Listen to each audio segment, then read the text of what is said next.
Hi అండి, నమస్తే. Welcome back to our channel Pavan Chandu vlogs. ఈరోజు వీడియో వచ్చేసి ఇసుకతో రంగులు తక్కువ రంగుతో ఎక్కువ కలర్లు అనేది ఎలా కలుపుకోవాలో ఈ వీడియోలో చూసేయండి. మన ఛానల్ ఎవరైనా కొత్తగా చూసినట్లయితే ప్లీజ్ సబ్స్క్రైబ్ చేసుకొని పక్కన ఉన్న బెల్ ఐకాన్ని క్లిక్ చేయండి. నేను పెట్టే ప్రతి వీడియో మీకు ముందుగా నోటిఫికేషన్గా వస్తుంది. ఇంతకుముందు వీడియోలో చూసినట్లయితే రేషన్ బియ్యంతో కలర్లు ఎలా కలపాలో అనేది వీడియో ఉందండి. ఎవరైతే ఒకసారి చూడనట్టయితే ఒకసారి వెళ్ళి చూడండి. ఇదేమో ఇసుకతో అనమాట. అందరికీ ఇసుక అనేది అవైలబుల్గా ఉండదు కదండి. ఏదైనా కన్స్ట్రక్షన్ ఉన్న ప్లేస్లో అయితేనే మనకి ఇసుక అనేది దొరుకుతుంది అనమాట. లేదంటే నేను ప్రీవియస్ వీడియోలో చెప్పినట్టు రేషన్ బియ్యంతో కలర్లు అనేది ప్రిపేర్ చేసుకోవచ్చు అనమాట. ఇది ఇసుక అవైలబుల్గా ఉంటే కూడా ఈ విధంగా ట్రై చేయండి. ఫస్ట్ ఇసుక ఉన్నది జల్లెడ పట్టాలన్నమాట. ఎందుకంటే దానిలో రాళ్ళు చాలా ఉంటాయి అన్నమాట. ఇదైతే ఒకటే లెవెల్లో వస్తుంది. మనం కలర్లు వేసుకున్నప్పుడు ముగ్గులో వేయడానికి కూడా బాగుంటుంది అనమాట. ఇలా ఉన్న ఇసుక చూడండి ఇప్పుడు ఎలా వచ్చిందో, ఎంత స్మూత్గా వచ్చిందో జల్లెడ పెట్టిన తర్వాత. ఇలా నేనైతే ఫస్టే ఈక్వల్ పార్ట్స్ లాగా డివైడ్ చేసుకున్నాను అనమాట. ఏది ఎంత కలర్ కలుపుకోవాలని మనకు ఏ కలర్ ఎక్కువ కలుపుకోవాలనుకుంటామో అది ఎక్కువగా తీసుకోవచ్చు. క్వాంటిటీ అనేది ఎక్కువగా తీసుకోవచ్చు అనమాట. ఇందులో చాలా తక్కువ కలర్తో ఎక్కువ కలర్లు అనేది ప్రిపేర్ చేసుకోవచ్చు. ఇక్కడ వచ్చేసి నేను ఎక్లరీ కలర్స్ వాడుతున్నాను. మీ దగ్గర ఫుడ్ కలర్స్ ఉంటే ఫుడ్ కలర్స్ అయినా వాడండి. లేదంటే ఇంట్లో పసుపు కుంకుమ ఉంటుంది కదండి, ఆ కలర్స్ అయినా కూడా వాడచ్చు. మనకి ఇంట్లో ఉన్న వాటితో కూడా కలర్స్ అనేవి ప్రిపేర్ చేసుకోవచ్చు అనమాట.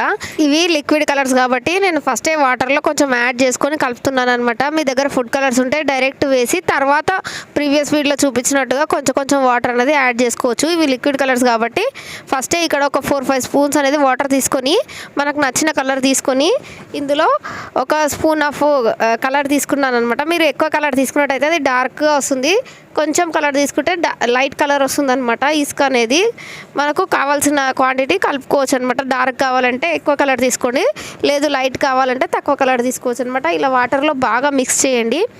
ఫస్ట్ మనం తీసుకున్న ఇసుక ఉంటుంది కదా, దానిపైన కొంచెంగా మనం కలుపుకున్న కలర్ని వేసేసుకుంటూ కలుపుకోండి. మొత్తం ఒకసారి వేసుకున్నట్టయితే వాటర్ ఎక్కువైతే అవి చాలా ముద్దగా అయిపోతుంది అనమాట. మనం చూసుకొని కొంచెంగా కలుపుకుంటే సరిపోతుంది. ఇలా ఈ కలర్స్ అనేటివి ఈ విధంగా కలుపుకోండి. ఇవి మనం వాటర్తో కలుపుతున్నాం కాబట్టి కొంచెం ముద్దగానే ఉంటుందండి. ఇవి ఎండలో ఆరబెట్టిన తర్వాత మళ్ళీ ఈక్వల్ మామూలుగా ఇసుక ఎలా ఉంటుందో అలా వచ్చేస్తుంది అనమాట. ఇవి ఇలా కలుపుకున్నవన్నీ ఒక 1-2 అవర్స్ బాగా ఎండలో పెట్టేశారంటే ఇవి కలర్స్ అనేటివి చాలా మంచిగా అయిపోతాయి. లేదంటే ఓవర్ నైట్ మొత్తం అలాగే నీడలోనైనా ఎండబెట్టచ్చు అనమాట. ఇక్కడ వచ్చేసి నేను బ్లాక్ కలర్ యూజ్ చేస్తున్నాను అనమాట. ఈ బ్లాక్ కలర్ అనేది చాలా బాగా యూజ్ అవుతుంది. అమ్మాయి బొమ్మ వేసినప్పుడు జడకు చాలా బాగా ఈ కలర్ అనేది బాగా యూజ్ అవుతుంది అనమాట, బ్లాక్ కలరు. ఈ విధంగా నేనైతే వాటర్లో కలర్ కలుపుకొని మిగతా అన్ని కలర్స్ కూడా నేను ఇసుకలో కలిపేస్తున్నాను అనమాట.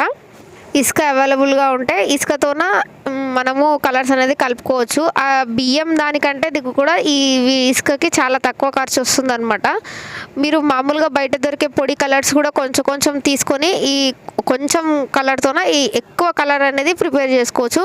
మనం మార్కెట్లో పొడి కలర్స్ దొరుకుతాయి కదండి, వాటితో కూడా సేమ్ ఇదే ప్రాసెస్ అనమాట. కాకపోతే అవి వాటర్లో కలపకుండా సరే డైరెక్ట్ వేసుకొని తర్వాత వాటర్ కొంచెం యాడ్ చేసుకుంటూ కలుపుకున్నా సరే వస్తుందన్నమాట. బాగా వస్తాయి కలర్స్ అనేటివి. మీరు మార్కెట్లో తెచ్చుకున్న దానికంటే ప్రైస్ అనేది చాలా తక్కువ పడుతుంది ఇలా కలుపుకున్నట్టయితే. అలాగే మీకు ఎక్కువ క్వాంటిటీ అనేది వస్తుందన్నమాట కలర్ అనేది. ఈ విధంగా మనకి ఇప్పుడు సంక్రాంతి వస్తుంది, అలాగే January 1st వస్తుంది కదండి. ముగ్గులకు చాలా బాగా యూజ్ అవుతుందన్నమాట. ఇలా నేనైతే ఒక 5-6 కలర్స్ అనేవి ప్రిపేర్ చేసుకుంటున్నాను. ఇలా ప్రిపేర్ చేసుకున్నవన్నీ ఎండలో ఆరబెట్టుకోవాలండి. ఎండలో ఆరబెట్టుకొని తీసేసుకున్న తర్వాత మీకు రెడీ అయిపోతాయి అన్నమాట మీ కలర్స్ అనేటివి. లేదు అనుకుంటే ఓవర్ నైట్ అలాగే వదిలేసేయండి. అవి కూడా మధ్యలో ఇలా కలుపుకున్నట్టయితే మనకు కలర్ అనేది ఈజీగా రెడీ అయిపోతుంది. ఇలా ఎండలో ఆరబెట్టేసుకున్నాను. ఇలా ఆరబెట్టుకున్నప్పుడు మధ్యలో వచ్చేసి ఇట్లా ఫింగర్స్ ఉన్నాయి, ఇది ముద్దలాగా ఉంటుంది కదండి. ఇలా ఫింగర్స్ అన్నామంటే తొందరగా ఆరైపోతాయి అన్నమాట. ఇలా అనేసేయాలి. ఆ ముద్దలు అనేది ఉండదు అలా అన్నప్పుడు. ఇవి ఆరిపోయిన తర్వాత మంచిగా వీటిని ఒక ప్లాస్టిక్ కవర్స్లోనైనా స్టోరేజ్ బాక్స్లో స్టోరేజ్ చేసుకోవచ్చు. ఇలా ఆరిపోయిన తర్వాత మీరు మళ్ళీ ఫింగర్స్తో ఇలా అన్నట్టయితే కలర్ అనేది రెడీ అయిపోతుంది. నేనైతే ఇక్కడ పాలిథిన్ కవర్స్లలో ప్యాక్ చేసి పెట్టుకున్నాను అనమాట. చేతికి కలర్స్ కూడా ఏమి అంటవు అస్సలకి. ఇలా మనకు నచ్చిన తక్కువ కలర్తో ఎక్కువ కలర్స్ అనేటివి ప్రిపేర్ చేసుకోవచ్చు అనమాట. ఈ ఐడియా ఎలా అనిపించిందో నాకు కామెంట్ బాక్స్లో చెప్పండి. ఇది నచ్చితే కనుక లైక్ చేయండి, మీ ఫ్రెండ్స్ అండ్ ఫ్యామిలీకి అలాగే షేర్ చేయండి. ఈ వీడియో కనుక మీకు నచ్చితే సబ్స్క్రైబ్ చేయండి. Thank you for watching.